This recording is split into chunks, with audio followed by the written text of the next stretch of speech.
चलिए दोस्तों, आपका अचीवर्स करियर इंस्टीट्यूट के ऑनलाइन चैनल पे स्वागत है।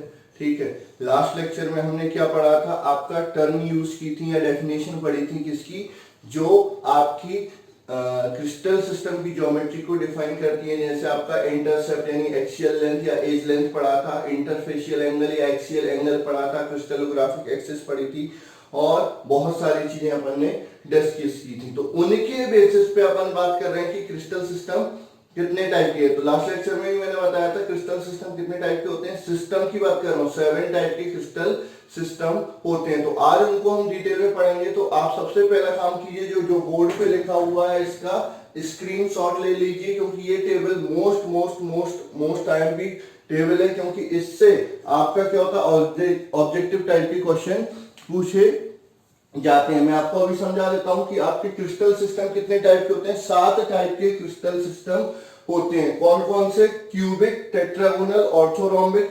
ऑर्थोरोम्बिक को ही हम क्या बोलते हैं, रोम्बिक बोलते हैं। फिर आता है मोनोक्लिनिक, ट्राइक्लिनिक, रोम्बोहेड्रल। रोम्बोहेड्रल को ट्राइगोनल बोलते हैं। ये दोनों अलग हैं, एक टेट्रागोनल है और एक ट्राइगोनल है। रोम्बोहेड्रल और ट्राइगोनल एक ही होता है। और उसके बाद आपका आता है हेक्सागोनल शेप आता है। ठीक है, तो ये आपके 7 टाइप के क्रिस्टलाइन सिस्टम पॉसिबल होते हैं। अब क्यूबिक में आप अच्छे जानते हो, क्यूब के बारे में जानते हो क्या होता है क्यूब, जिसकी सारी साइड्स यानी आपकी पूरी जो जितनी भी एज होती है उनकी लेंथ क्या होती है, बराबर होती है। और सारे एंगल कितने होते हैं, 90 डिग्री होते हैं। तो आपकी जो तीनों एज लेंथ है, मतलब जो तीनों नॉन पैरेलल एज है, उनकी लेंथ क्या हो जाएगी, बराबर हो जाएगी। ए बराबर बी बराबर सी।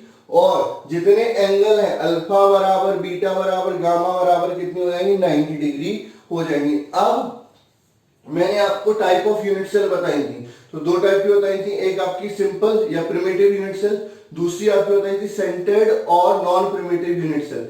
सेंटर्ड में भी आपकी 3 बताई थी, आपकी कौन कौन सी, body centred, face centred end centred unit cell. ठीक है, तो टोटल कितनी हो गई, 4। एक सिंपल हो गई, एक बॉडी सेंटर्ड हो गई, एक फेस सेंटर्ड हो गई और एक एंड सेंटर्ड यूनिट सेल हो गई। तो जो क्यूबिक क्रिस्टल सिस्टम होता है उसमें 3 टाइप के लैटिस या 3 टाइप की यूनिट सेल पाई जाती है। कौन कौन सी? सिंपल पाई जा सकती है, बॉडी सेंटर्ड पाई जा सकती है और फेस सेंटर्ड पाई जा सकती है। तो ये हो गया आपका क्यूबिक। क्यूबिक में क्लियर हो जाना चाहिए कि तीनों साइड क्या होती हैं, बराबर होती हैं। ए बराबर बी बराबर सी। और एंगल होते हैं वो भी क्या होते हैं, बराबर होते हैं। यानी अल्फा बराबर बीटा बराबर गामा बराबर 90 डिग्री हो जाता है। और क्यूबिक सेल में कितने टाइप की यूनिट सेल पाई जाती हैं, 3 टाइप की यूनिट सेल पाई जाती है। यानी क्यूबिक क्रिस्टल सिस्टम में कितने टाइप की यूनिट सेल या कितने लैटिस पाए जाते हैं, 3 लैटिस पाए जाते हैं। कौन कौन से? सिंपल, फिर बॉडी सेंटर और तीसरा फेस सेंटर। ठीक है, उसके बाद आता है आपका ये एग्जाम्पल। कॉपर आपसे पूछा है कि कॉपर का सेट कैसा होता है, तो आप बोल देंगे क्यूबिक। कॉपर किस टाइप की क्रिस्टल सिस्टम में पाया जाता है, क्यूबिक। NaCl वो भी क्यूबिक, KCl वो भी क्यूबिक, Alum वो भी क्यूबिक, डायमंड क्यूबिक और ZnS वो भी किसमें पाया जाता है, क्यूबिक। आपसे क्या होता है बोर्ड में जब एग्जामिनेशन होता है तो आपका पूछ जाएगा NaCl is the type of crystal, तो क्यूबिक आपको लिखना पड़ेगा वहां पर क्यूबिक। तो इस टाइप का क्वेश्चन पूछा जा सकता है। उल्टा ही पूछ सकते हैं, right the example of cubic crystal. तो आपको क्यूबिक क्रिस्टल में कॉपर, ये सारी चीजें आपको लिखनी पड़ सकती हैं। वैसे ये कम पूछे जाते हैं, ये आपके ज्यादा पूछे जाते हैं कि आपका ये किसके लिए पॉसिबल है या इसके लिए क्या सही ऑप्शन होगा। तो वो इस टाइप के क्वेश्चन ज्यादा पूछे जाते हैं। तो इस टेबल को मैं बार बार बोल रहा हूं, इस टेबल को मोस्ट आईएमपी मान लेना और अच्छे से याद कर लेना, है ना। मैं समझा रहा हूं, क्यूबिक आपको क्लियर हो गया होगा। क्यूबिक में मतलब आपके माइंड में क्लियर हो जाता है, क्यूबिक में सारी साइड्स बराबर होती हैं और सारे एंगल भी बराबर होते हैं 90 डिग्री। क्यूबिक यूनिट सेल में, क्यूबिक क्रिस्टल लैटिस में कितनी टाइप की यूनिट सेल पाई जाती है, 3। कौन? Simple, body centred, face centred, ये 3 टाइप की पाई जाती है। उसके एग्जांपल, अब ये समझो कि ये अलग अलग क्रिस्टल जो है जिनका स्ट्रक्चर सेम है, इनको बोलते हैं आइसोमॉर्फ। क्या बोलते हैं? आइसोमॉर्फ। जिनमें डिफरेंट क्रिस्टल क्या करते हैं, सेम स्ट्रक्चर शो करते हैं, उसको क्या बोलते हैं, आइसोमॉर्फ बोलते हैं। क्या बोलते हैं? आइसोमॉर्फ बोलते हैं। दूसरा आपका आता है टेट्रागोनल। टेट्रागोनल क्यूबिक से थोड़ा सा कम होता है, इसमें एक साइड बराबर नहीं होती, बाकी सारी चीजें सेम होती हैं। तो आपका ए बराबर बी है, बस सी बराबर नहीं है। तो ये होता है टेट्रागोनल की आपकी क्या होंगी, एक साइड बराबर नहीं होंगी, बाकी सब चीजें क्यूबिक जैसी ही होंगी। तो ए बराबर बी, सी बराबर नहीं है, अल्फा बराबर बीटा बराबर गामा बराबर 90 डिग्री। अब इस टाइप के क्रिस्टल में कितने टाइप की यूनिट सेल पाई जाती है, केवल दो टाइप की यूनिट सेल पाई जाती है। कौन सी, सिंपल और बॉडी सेंटर्ड। इसका एग्जांपल कौन होता है, white tin, tin oxide, कैलियम oxide, calcium sulphate. ठीक है, उसके बाद अपन बात करते हैं ऑर्थोरोम्बिक। ठीक है, ऑर्थोरोम्बिक मतलब क्यूबॉइड। क्यूबॉइड में क्या होता है कि आपकी ना लेंथ बराबर होती है, ना ब्रेड्थ बराबर होती है, ना हाइट बराबर होती है, तीनों अलग अलग होती हैं। तो ए, बी और सी बराबर नहीं होगा। ऑर्थोरोम्बिक में ए, बी और सी तीनों ही बराबर नहीं होंगे, लेकिन सारे एंगल कितने होंगे, 90 डिग्री हो जाएंगे। सारे एंगल कितने हो जाएंगे, 90 डिग्री हो जाएंगे। अच्छा, इसमें आपका क्या होता है, कितने टाइप के क्रिस्टल लैटिस पाए जाते हैं, 4 टाइप के क्रिस्टल लैटिस पाए जाते हैं। चारों पॉसिबल है यहाँ पर, simple, body centre, face centre और एंड सेंटर। इसका एग्जांपल एक तो सिंपल होता है रोम्बिक, तो रोम्बिक सल्फर याद रख लेना, रोम्बिक, रोम्बिक सल्फर। उसके अलावा KNO3, K2SO4, BaSO4, PbCO3, CaCO3, इसको याद रखना। ये यहाँ पर आया और भी आएगा, ये CaCO3 यहाँ पर भी आएगा। दो जगह क्यों आया वो बताऊंगा मैं आपको। ये ऑर्थोरोम्बिक होता है। अच्छा, एक चीज और याद रखना, मैच बॉक्स जो होता है उसकी ज्योमेट्री कैसी होती है, ऑर्थोरोम्बिक होती है। ये आपका पूछा गया क्वेश्चन है, कई बार पूछा जाता है सॉलिड स्टेट में कि मैच बॉक्स की ज्योमेट्री कैसी होती है, तो ऑर्थोरोम्बिक। क्योंकि मैच बॉक्स आपने देखा है लेंथ अलग होती है, ब्रेड्थ अलग होती है, हाइट अलग होती है, लेकिन सारे एंगल कितने होते हैं, 90 डिग्री हो जाते हैं, इसलिए मैच बॉक्स की ज्योमेट्री ऑर्थोरोम्बिक होती है। तो 3 अपन ने पढ़ ली। उसके बाद आते हैं मोनोक्लिनिक। मोनोक्लिनिक में क्या होता है, आपका तीनों साइड बराबर नहीं होती, A does not is equal to B does not is equal to C, ये बराबर नहीं होती। एंगल जो होते हैं, दो एंगल बराबर होते हैं और वो 90 डिग्री के बराबर होते हैं, बस बीटा 90 डिग्री नहीं होता है। ठीक है, तो अल्फा बराबर गामा बराबर 90, but beta does not is equal to 90 होता है। ठीक है, इसमें कितने यूनिट सेल पाई जाती हैं, 2 यूनिट सेल पाई जाती हैं। कौन सी, सिंपल और बॉडी सेंटर। एग्जाम्पल याद रख लेंगे, Na2SO4.10H2O, lead chromate, monoclinic sulphur. इसका रोम्बिक सल्फर, इसका मोनोक्लिनिक सल्फर। ये आपके एलोट्रोप ऑफ सल्फर होते हैं, आपको ये इनऑर्गेनिक केमिस्ट्री में पूछे जाते हैं, पढ़ाए भी जाते हैं। इसके बाद बात करते हैं ट्राइक्लिनिक। तो ट्राइक्लिनिक में भी आपकी तीनों साइड बराबर नहीं होती और तीनों एंगल भी बराबर नहीं होते और 90 डिग्री के बराबर भी नहीं होते। तो ट्राइक्लिनिक सिंपल है, ना साइड बराबर ना एंगल बराबर। ठीक है, मोनोक्लिनिक में साइड बराबर नहीं होती, लेकिन 2 एंगल बराबर होते हैं और तीसरा एंगल 90 के बराबर नहीं होता। इसमें कितनी यूनिट सेल पाई जाती हैं, कितने लैटिस पाए जाते हैं, केवल एक, सिंपल। एग्जांपल कॉपर सल्फेट या पोटेशियम डाइक्रोमेट या बोरिक एसिड। ठीक है, तो ये आपके एग्जांपल होते हैं। फिर आपका आता है रोम्बोहेड्रल और ट्रायगोनल।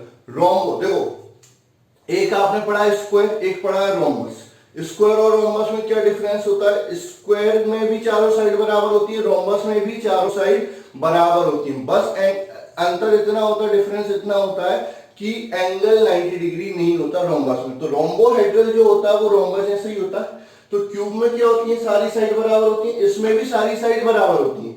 इसमें सारे एंगल बराबर होते हैं, किसके, 90 डिग्री के। इसमें सारे एंगल बराबर तो होते हैं लेकिन 90 नहीं होते। इसको अपन क्या बोलते हैं, रोम्बोहेड्रल। अगर क्यूबिक याद है तो रोम्बोहेड्रल भी इजीली याद हो जाएगा। अच्छा, इसमें कितने टाइप के क्रिस्टल लैटिस पाए जाते हैं, इसमें केवल एक टाइप का क्रिस्टल लैटिस पाया जाता है, वो भी सिंपल क्यूबिक। ठीक है, यहां पर एग्जांपल क्या हो जाएगा, NaNO3, ICl, AS, arsenic, antimony, bismuth, calcite, calcite में CaCO3 और सिनेवार। तो यहां पर भी CaCO3 है, यहां पर भी CaCO3 है। कौन सा याद रखें बेटा, क्या होता है कि कुछ क्रिस्टल जो होते हैं वो मोर देन 1 स्ट्रक्चर या 1 अरेंजमेंट शो करते हैं। कभी इस टाइप का अरेंजमेंट शो कर लेते हैं तो कभी इस टाइप का अरेंजमेंट शो कर लेते हैं। उनको हम बोलते हैं पॉलीमॉर्फ। क्या बोलते हैं, पॉलीमॉर्फ। और इस फिनोमिना को हम क्या बोलते हैं, पॉलीमॉर्फिज्म बोलते हैं। क्या बोलते हैं, पॉलीमॉर्फिज्म बोलते हैं। ठीक है, तो आइसोमॉर्फ मतलब इनके क्या है कि क्रिस्टल अलग अलग है स्ट्रक्चर सेम है, वो क्या कहलाता है, आइसोमॉर्फ। और इस फिनोमिना को क्या बोलते हैं, आइसोमॉर्फिज्म बोलते हैं। क्या बोलते हैं, आइसोमॉर्फिज्म बोलते हैं। आइसोमॉर्फ, आइसोमॉर्फिज्म मतलब अलग क्रिस्टल है, मतलब कंपाउंड अलग है, क्रिस्टल स्ट्रक्चर सेम है, तो वो क्या कहलाता है, आइसोमॉर्फ। अब कंपाउंड एक है, स्ट्रक्चर अलग अलग है, तो क्या कहलाता है, पॉलीमॉर्फिज्म कहलाता है। ठीक है, तो ये रोम्बोहेड्रल हो गए। उसके बाद आपका आता है हेक्सागोनल। हेक्सागोनल आपने अच्छे से देखा हुआ है, बेस हेक्सागन, ठीक है, और ये भी आपका हेक्सागन, ठीक है, ये आपका हेक्सागोनल हो जाता है। ठीक है, तो इसमें क्या होता है कि बेस की जो दो साइड होती है वो तो क्या हो जाएंगी, बराबर हो जाएंगी, ए बराबर बी। और ये जो एंगल, ये जो तीसरी साइड है ये बराबर नहीं होगी, यानी आपका सी कितना हो जाएगा, does not is equal to A B. ठीक है, अब ये 90, ये 90, तो दो एंगल तो क्या हो जाएंगे 90, अल्फा और बीटा 90 हो जाएंगे, लेकिन जो गामा है वो कितना हो जाएगा, 120 हो जाएगा। ठीक है, तो हेक्सागोनल भी इजीली आप बता सकते हो। इसमें कितने टाइप की यूनिट सेल पाई जाती है, केवल एक टाइप की यूनिट सेल पाई जाती है, वो भी सिंपल। इसके बाद अपन बात करते हैं एग्जांपल सिनेवा, आईसीएल, ग्रेफाइट। ग्रेफाइट का स्ट्रक्चर याद रखना, ग्रेफाइट का स्ट्रक्चर कैसा होता है, हेक्सागोनल। डायमंड का cubic, hexagonal cubic. MG, ZN, CD, ZNO, PB, आइडोलाइड, आयोडाइड, ये आपके स्ट्रक्चर हो जाते हैं। तो ये टेबल मोस्ट इंपोर्टेंट है, इससे ऑब्जेक्टिव बनता ही बनता है, चाहे आपका कोई सा भी एग्जाम ले लो, चाहे नीट का एग्जाम ले लो, चाहे आपका जेई का एग्जाम ले लो, चाहे आपका बोर्ड क्लासेस का एग्जाम ले लो, ये अपने आप में मोस्ट इंपोर्टेंट टेबल है, इससे क्वेश्चन बनता है। तो इसको अच्छे से आप याद कर लेंगे, मेमोराइज कर लेंगे। और जिन्होंने अभी तक स्क्रीनशॉट नहीं लिया है प्लीज स्क्रीनशॉट ले लें, ये बहुत काम की टेबल है। ठीक है, अब दूसरी चार चीजें मैं बता रहा हूं कि मैंने आपको बताया क्रिस्टल सिस्टम कितने टाइप के होते हैं, 7। क्रिस्टल लैटिस, ब्रेविस लैटिस इनको बोलते हैं, क्रिस्टल लैटिस कितने टाइप के होते हैं, 14। सर कहां पर है, ये रहे, काउंट करो, 3 2 5 4 9 9 2 11 12 13 14। ठीक है, तो आपसे अगर पूछता है crystal system, how many crystal system are possible, तो there are 7 crystal system are possible, but how many crystal lattice are possible, 14 crystal lattice are possible. या हाउ मेनी लैटिस ही पूछेंगे, क्योंकि यूनिट सेल तो आप जनरली 4 बोल दोगे, लेकिन क्रिस्टल लैटिस जो पूछे जाते हैं या ब्रेविस लैटिस जो पूछे जाते हैं वो क्या होते हैं, 14 होते हैं। और क्रिस्टल सिस्टम अगर पूछे जाए तो क्या हो जाते हैं, आपके 7 टाइप के क्रिस्टल सिस्टम हो जाते हैं। ठीक है, तो ये चीज हो गई आपकी classification of crystalline solid on the basis of geometry. पहले अपन ने पढ़ा था classification on the basis of constraint particle, फिर टर्म पढ़ी, फिर आप क्लासिफिकेशन पढ़ गए on the basis of geometry. अब अपन थोड़ा सा बात कर लेते हैं कि आपका अगर डिफरेंट टाइप की यूनिट सेल है जिसमें मोनो एटमिक एलिमेंट या मतलब जिसमें एक एटम वाला कंपाउंड प्रेजेंट है, तो एक यूनिट सेल में नंबर ऑफ एटम कितने होंगे, या कोई एटम कॉर्नर पे या फेस पे या एज पे या फिर कहीं पर प्रेजेंट है तो उसका यूनिट सेल में कंट्रीब्यूशन कितना होगा। तो ये चीजें अपन डिस्कस कर लेते हैं। ठीक है, तो अब अपन डिस्कस कर रहे हैं contribution of atom in a unit cell for different position.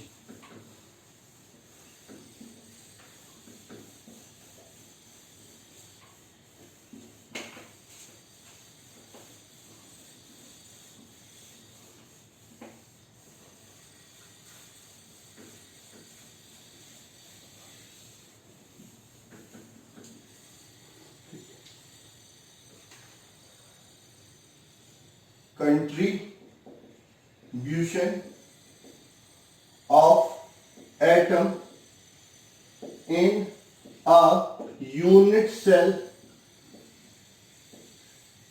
for different position। अलग अलग पोजीशन के लिए एटम का यूनिट सेल के अंदर कितना कंट्रीब्यूशन होगा। तो आप समझो जनरली जो क्वेश्चन आते हैं वो आपके क्यूबिक यूनिट सेल के ही क्वेश्चन आते हैं। ठीक है, तो क्यूबिक की ही मैं बात कर रहा हूं, क्यूबिक यूनिट सेल के लिए बात कर रहा हूं। तो क्यूबिक यूनिट सेल में क्या होता है, जनरली क्या होता है, 3 टाइप की यूनिट सेल बताइए, simple, body centred, face centred, ठीक है। और इन सब यूनिट सेल में जो लेटेस्ट पॉइंट होते हैं उनके अलावा भी मैंने बोला था स्पेस होता है, वहां पर भी आपका एटम और आयन पाया जा सकता है। कहां पर? आपके स्पेस में भी, मतलब फ्री स्पेस यानी वॉइड में भी आपका एटम और आयन पाया जा सकता है। अब एटम कहां कहां पर पाया जा सकता है? एक तो कॉर्नर पे पाया जा सकता है, एज पे पाया जा सकता है, फेस के सेंटर में पाया जा सकता है और बॉडी के सेंटर में पाया जा सकता है। यहां पर आपका क्या पाया जा सकता है? एटम पाया जा सकता है। उसके अलावा जो बॉइड बनते हैं, एक तो यहां पर बनते हैं, वो अपन बाद में करेंगे, बॉडी डायगोनल पे बॉइड बनते हैं, बॉइड अपन जब पढ़ेंगे तब बताएंगे। अभी तो आपको ये याद रखना है कि एटम कहां पर पाया जाएगा? कॉर्नर पे, एज पर, फेस सेंटर पे और बॉडी सेंटर पे। अब इसका अगर ये एटम कॉर्नर पे हो या एज पे हो या फेस सेंटर पे हो या बॉडी सेंटर पे हो, तो उसका यूनिट सेल के अंदर कितना कंट्रीब्यूशन रहेगा, ठीक है, ये अपन बात कर लेते हैं। तो if atom is present at corner, it shared by 8 unit cell, ठीक है। अगर एटम कहां पर हो? कॉर्नर पे हो, तो वो कितनी यूनिट सेल से शेयर होगा? 8 से। जैसे आप रूम आओ तो इस रूम के चारों तरफ ऊपर नीचे कितने रूम बनेंगे? तो आपका कॉर्नर पे है तो एक रूम, मतलब ये 4 तो इसी फ्लोर पे बन जाएंगे और 4 ऊपर वाले फ्लोर पे बन जाएंगे, तो 8 रूम बन जाएंगे। तो जो कॉर्नर है वो कितने रूमों को शेयर करेगा? 8 को। अगर एटम अगर कॉर्नर पे रखा है तो वो कितने रूमों को शेयर करेगा? 8 को। तो आपका अगर एटम कॉर्नर पे प्रेजेंट होता है तो वो कितनी यूनिट सेल से शेयर होता है? 8 यूनिट सेल से शेयर होता है। तो एक यूनिट सेल में कितना एटम आएगा? then contribution of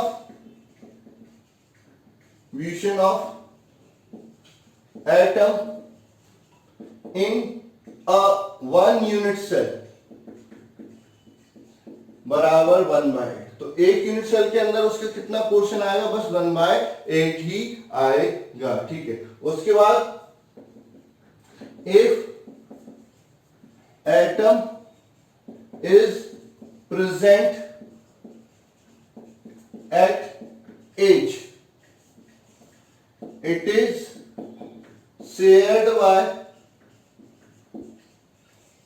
4 unit cell, ठीक है। अगर आपका जो एटम है वो कहां पर रखा है? एज पर रखा है। तो एज मतलब कॉर्नर से नीचे है और इस कॉर्नर से ऊपर है, बीच में, तो केवल एक ही फ्लोर की यूनिट सेल इसको क्या करेंगी? शेयर करेंगे। तो एक फ्लोर पे कितनी यूनिट सेल है? कॉर्नर के अलावा 4 यूनिट सेल हो जाएंगे। तो 4 यूनिट सेल से शेयर होगा, तो then it share by 4 unit cell. तो इसका कंट्रीब्यूशन क्या हो जाएगा? Then contribution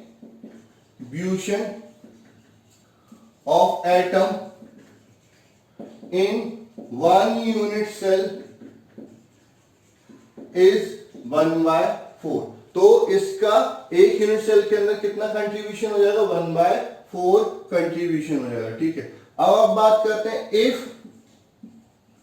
atom is present at face centre, it shared by 2 unit cell. अगर फेस पे रखा है तो एक ये यूनिट सेल, एक उस तरफ यूनिट सेल, तो आपका ये कितने यूनिट सेल से शेयर होगा? 2 यूनिट सेल से शेयर होगा। It share by 2 unit cell. Then contribution of atom in 1 unit cell is 1/2, ठीक है। उसके बाद अपन बात करते हैं if atom is present at body centre, then it is not shared by other unit cell,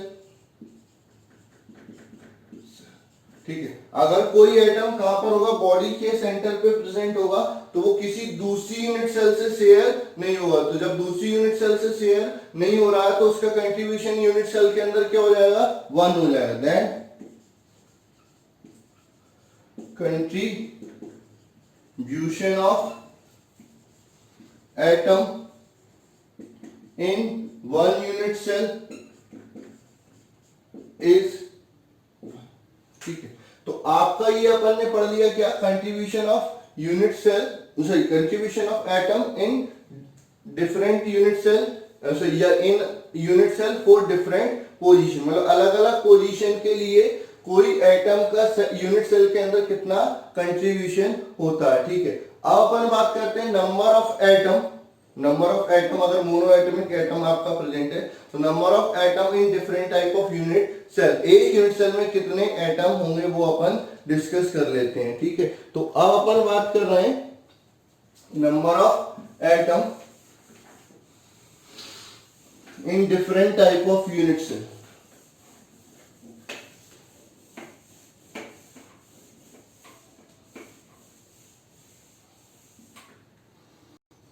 अब अपन बात कर रहे हैं number of atom in different type of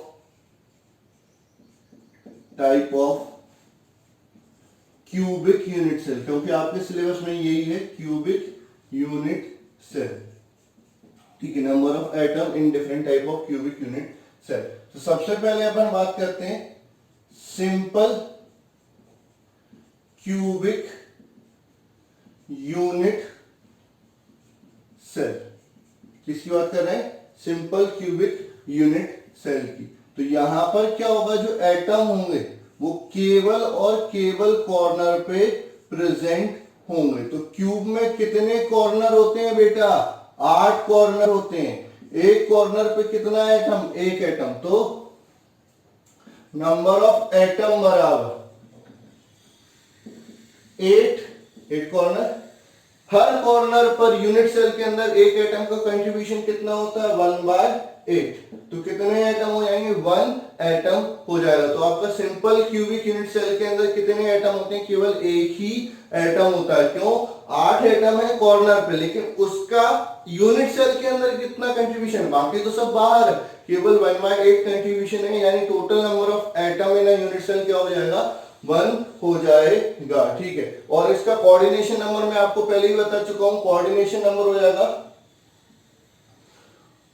coordination number क्या हो जाएगा, 6। चारों तरफ ऊपर और नीचे कोऑर्डिनेशन नंबर 6 हो जाएगा। दूसरा अपन बात करते हैं बॉडी सेंटर्ड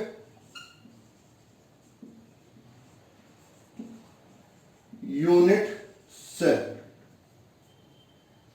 ठीक है। तो आपका क्या हो जाएगा, नंबर ऑफ एटम चाहिए, तो बॉडी सेंटर्ड यूनिट सेल में क्या होता है, आपका एटम जो होता है वो कॉर्नर के साथ साथ, कॉर्नर पे तो होता ही होता है, कॉर्नर के साथ साथ कहां पर होता है, बॉडी के सेंटर पर भी प्रेजेंट होता है। कहां पर होता है, कॉर्नर के साथ साथ बॉडी के सेंटर पे भी प्रेजेंट होता है। तो नंबर ऑफ एटम बराबर क्या हो जाएगा, 8 कॉर्नर है, कंट्रीब्यूशन कितना है, 1/8, प्लस एक यहां पर है बॉडी के सेंटर पे है, तो उसका कंट्रीब्यूशन पूरा का पूरा होता है। तो ये आपका नंबर ऑफ एटम हो जाएगा 1 + 1 यानी आपका 2। तो आपसे 2 टाइप के क्वेश्चन पूछे जाते हैं, how many atom are present in body centred cubic cell, तो 2, ठीक है। In which type of unit cell 2 atom are present in unit cell, तो आपका क्या होता है, बॉडी सेंटर्ड, ठीक है। तो ये आपके 2 टाइप के क्वेश्चन पूछे जा सकते हैं, यूनिट सेल का नाम दे देंगे, नंबर ऑफ एटम पूछ लेंगे, नंबर ऑफ एटम दे देंगे, आपका क्या कर लेंगे, टाइप ऑफ यूनिट सेल पूछ लेंगे, ठीक है। उसके बाद थर्ड आता आपका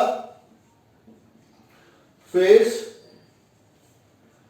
centred unit cell, face centred unit cell, face centred unit cell की बात कर रहे हैं, ठीक है। तो यहां पर क्या होता है, फेस सेंटर्ड यूनिट सेल आप अच्छे से जानते हो, the unit cell in which atom are present at centre of face along with corner, यानी आपका क्या होता है, जो एटम होता है कॉर्नर पे तो प्रेजेंट होता ही होता है, साथ साथ फेस के सेंटर पे भी आपका एटम प्रेजेंट होता है, उसको अपन क्या बोलते हैं, फेस सेंटर्ड यूनिट सेल। अब अपन बात करते हैं कि number of atom in a unit cell, यानी इस यूनिट सेल के अंदर कितने एटम होंगे। तो number of atom in unit cell,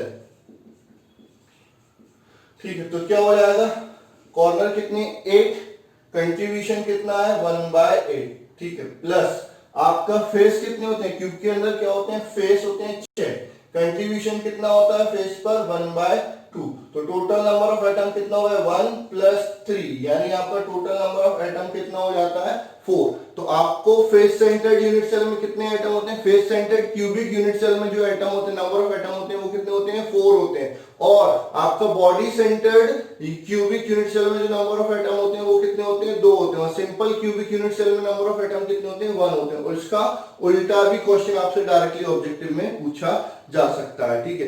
इसके अलावा जो दूसरे क्वेश्चन यहाँ पर बनते हैं वो बनते हैं आपका कंपाउंड का फॉर्मूला, ठीक है। आपका क्या है कि कोई कंपाउंड है, ठीक है, ये तो मोनोएटॉमिक के लिए बात की, दूसरा अपन बात करें कंपाउंड के लिए। तो जो कंपाउंड है उसमें 2 या 2 से ज्यादा टाइप के एटम होते हैं, ठीक है, 2-3 हो सकते हैं। अब वो एटम की क्या बता देंगे हम, पोजीशन बता देंगे कि वो कहां पर प्रेजेंट है, आपको क्या बताना है, फॉर्मूला बताना है, ठीक है। तो क्वेश्चन आपका कर लेते हैं, एक सिंपल सा क्वेश्चन आपका पूछा जाएगा,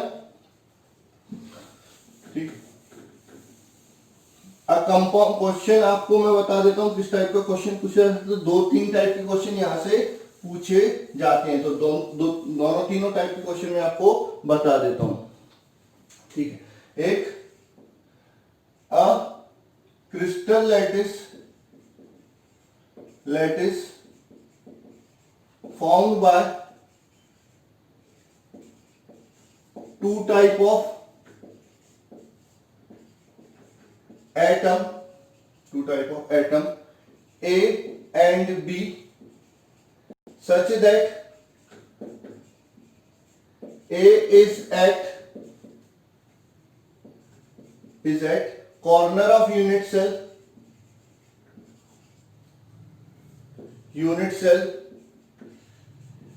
and B is at face center.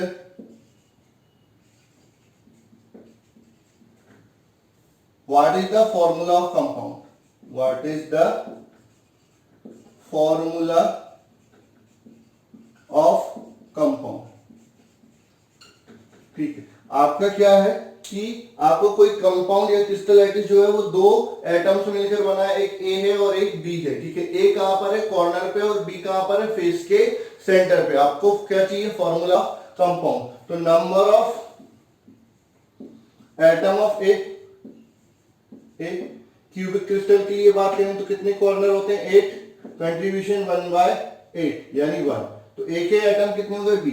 Number of atom of B, तो कितने फेस हैं 6, कंट्रीब्यूशन कितना है 1/2, कितने हो गए 3। तो फॉर्मूला क्या हो जाएगा AB3, ए का 1 बी के 3। सिंपल टाइप का क्वेश्चन, ठीक है। इस टाइप का और भी क्वेश्चन आप देख सकते हो, कैसे पूछ सकते हैं, if a compound is formed 3 atom A, B, C, in which B is at corner, A is at body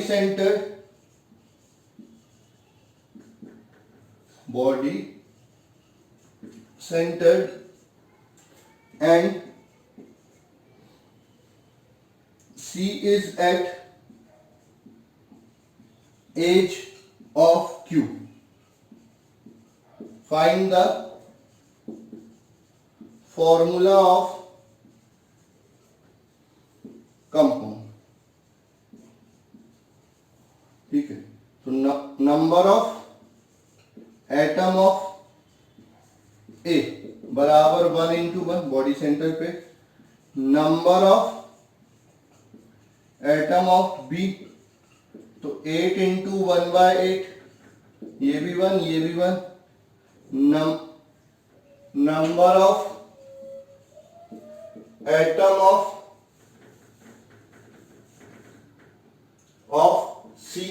सी के कितने एटम होंगे, तो कितनी एज होती है क्यूब के अंदर, तो 4 ऊपर 4 नीचे और 4 साइड में, ठीक है। एज की बात कर रहे हैं तो क्यूब में कितनी एज होती है, 12 एज होती है। एक एज पे कंट्रीब्यूशन कितना है, 1/4 ऑलरेडी पढ़ चुके हैं। तो नंबर ऑफ एटम कितने हो जाएंगे, 3।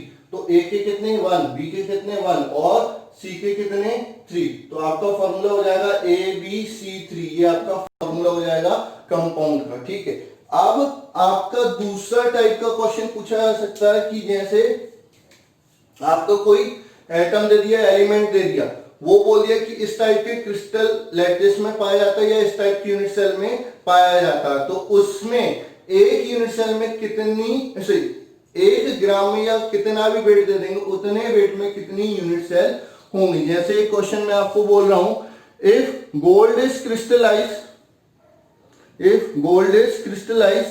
इन face centred unit cell, question है if gold is crystallized in face centered unit cell, ठीक है, then determine number of unit cell in 1 gram gold if atomic mass of gold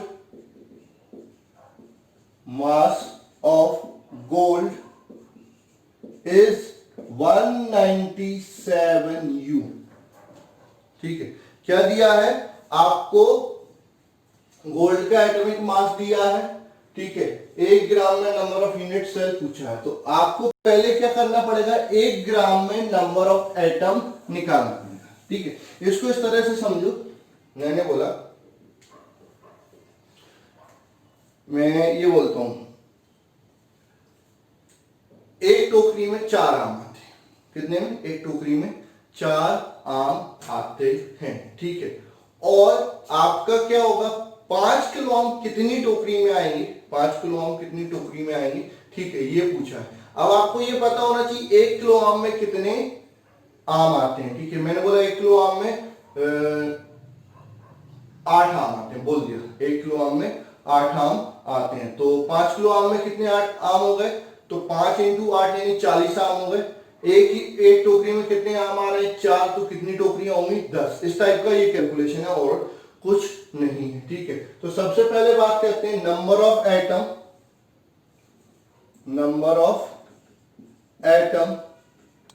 इन 1 ग्राम। तो पहले कैसे आएगा, नंबर ऑफ एटम कैसे निकालते हैं, पहले नंबर ऑफ मोल निकालो, फिर नंबर ऑफ मोल में क्या कर दो, अवोगाड्रो नंबर का मल्टीप्लाई कर दो। नंबर ऑफ मोल निकालो, पहले नंबर ऑफ मोल कैसे आएगा, 1 ग्राम upon 197, mass upon atomic mass number of mole होता है। आपको नंबर ऑफ एटम चाहिए तो इसमें अवोगाड्रो नंबर का मल्टीप्लाई करेंगे 6.023 इंटू 10⁻23। ये लगभग क्या हो जाता है 200, इसको अपन कंसीडर कर सकते हैं। कैलकुलेशन इजी हो जाएगी, इसलिए थोड़ा सा अप्रोक्सीमेशन, जब कैलकुलेशन बड़ा आ रहा हो तो थोड़ा सा अप्रोक्सीमेशन चलेगा। तो ये हो जाएगा आपका, ये हो जाएगा 3.0115 इंटू 10⁻21। ये आपके नंबर ऑफ एटम हो गए, ठीक है, नंबर ऑफ एटम हो गए। अब नंबर ऑफ यूनिट सेल चाहिए, तो आपका एक यूनिट सेल में कितने एटम है, 4, तो इतने एटम कितनी यूनिट सेल में होंगे, 4 से डिवाइड कर दो, तो नंबर ऑफ यूनिट सेल, ठीक है। तो ये क्या हो जाएगा आपका 3.0115 इंटू 10⁻21 डिवाइडेड बाय 4, तो ये हो जाएगा 0.1 7 चौको 28, 4 पंचे 20, ठीक है, 4 दूनी 8, 7 8 इंटू 10 पावर 21, तो ये हो जाएगा 7.5 इंटू 10 पावर 53, राउंड ऑफ कर दिया, 10 पावर 20, इतनी यूनिट सेल आपकी पाए जाएंगी। ठीक है, अब यहाँ पर एटॉमिक मास मैंने दे दिया, कई बार तो आपको एटॉमिक मास नहीं दिया जाएगा क्योंकि आपको केमिस्ट्री का स्टूडेंट कंसीडर किया जाता है, तो आपसे उम्मीद ये रखी जाती है कि आपको पीरियडिक टेबल याद होगी और पीरियडिक टेबल में आपको एटॉमिक नंबर और एटॉमिक मास दोनों याद होंगे। ठीक है, कुछ के दे देते हैं, कुछ के नहीं देते। जैसे मान के चलो सोडियम का दे दिया होता, सोडियम बॉडी सेंटर्ड में होता, ठीक है, तो सोडियम का मास आपको पता है 23, इजीली पता है। ठीक है, तो वहां पर आपको मास नहीं देंगे। तो इस टाइप के 2 क्वेश्चन आपको बनते हैं, क्या आपको दे देंगे कि कंपाउंड में ए और बी से मिलकर उनकी पोजीशन ये है, ए और बी यहां पर पाया जाता, तो फॉर्मूला बताओ। ठीक है, दूसरा आपका ये जो एलिमेंट है वो इस टाइप के क्रिस्टल लैटिस में प्रेजेंट है, तो इतने ग्राम में आपकी कितनी यूनिट सेल होंगी। तो पहले ग्राम को मोल में कन्वर्ट करो, मोल से एटम निकालो, एटम में क्या करेंगे, टोटल नंबर ऑफ एटम में एक यूनिट सेल में जितने एटम होते हैं उसका डिवाइड कर दो तो नंबर ऑफ यूनिट सेल मिल जाते हैं। तो ये आपके 2 टाइप के क्वेश्चन यहां से पूछे जाते हैं। अभी मैंने आयनिक कंपाउंड, ये सारे चीजें जो है वो मोनो एटॉमिक के लिए। आयनिक में क्या होता है कि नॉर्मल पोजीशन होता है, लैटिस पोजीशन पे तो एक टाइप का आयन होता है, दूसरा जो आयन होता है वो लैटिस साइड में होता है, तो उनमें थोड़ा सा कंफ्यूजन होता है कि उसमें नंबर ऑफ आयन अलग होते हैं, नंबर ऑफ मॉलिक्यूल अलग होते हैं। तो वो अपन डिस्कस करेंगे कि मॉलिक्यूल अलग होंगे और आयन अलग होंगे, वो अपन बाद में डिस्कस करेंगे। ठीक है, आज के लिए बस इतना ही। ठीक है, इस टाइप के क्वेश्चन की आप प्रैक्टिस जरूर कर लेंगे और क्या करना है, वीडियो को देखते ही लाइक करना है। ठीक है, और उसको ज्यादा से ज्यादा शेयर करना है जिससे आपके दोस्तों को भी इसका फायदा मिल सके। और बोर्ड एग्जामिनेशन में ये सॉलिड स्टेट से, एमपी बोर्ड में ऑब्जेक्टिव आते हैं और एक नहीं आते, कम से कम 5-6 आते हैं, तो ये ऑब्जेक्टिव टाइप के क्वेश्चन ही मैं बता रहा हूँ। सीबीएसई बोर्ड में डेफिनेशन और न्यूमेरिकल और ऑब्जेक्टिव पूछे जाते हैं, और आपका चाहे नीट का एग्जामिनेशन हो चाहे जेई का एग्जामिनेशन हो, एक क्वेश्चन 110% यहां से पूछा जाएगा और बहुत इजी होता है और इजीली आपसे बन जाएगा। तो वीडियो को देखते रहिए, क्योंकि अगर आपने एक भी वीडियो मिस किया तो आप समझ लीजिए कि आपको ये चैप्टर के क्वेश्चन भी मिस हो गया। लेकिन अगर आपने सारे वीडियो लेक्चर यहाँ पर देखेंगे तो मैं गारंटी लेता हूं एक क्वेश्चन आपका ना जेई में गलत होने वाला है, ना आपका नीट में गलत होने वाला है, ना ही आपका बोर्ड एग्जामिनेशन में गलत होने वाला है। मैं पूरा यहाँ पर कवर करके चल रहा हूं, तो आप बिल्कुल वीडियो को प्रॉपरली देखिए। Thank you.